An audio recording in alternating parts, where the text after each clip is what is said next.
মুর্শিদাবাদ জেলার শেখপাড়া কাহারপাড়া ব্রিজে একসময় যেখানে পর্যটকদের আনাগোনায় মুখর থাকত, এখন সেই স্থানটি দখল করে নিয়েছে একদল বেহায়া ও উচ্ছৃঙ্খল ছাপড়ির দল।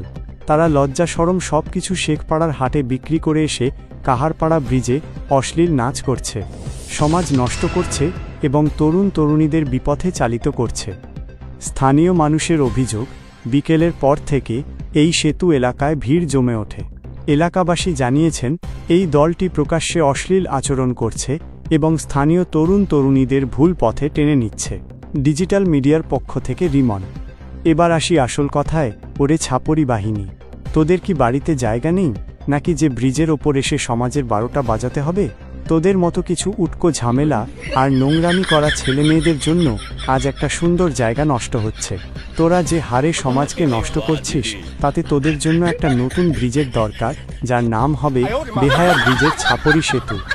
প্রশাসনকে অনুরোধ, এদেরকে ব্রিজের ওপর থেকে তুলে সোজা থানায় নিয়ে গিয়ে এমন বাঁশ দিন যাতে এরা নিজেদের ভবিষ্যৎ অন্ধকার না করে সমাজের ভবিষ্যৎ উজ্জ্বল করতে পারে।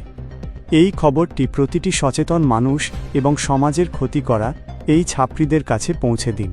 যদি আপনাদেরও আশেপাশের এমন কোনো নোংরামি চোখে পড়ে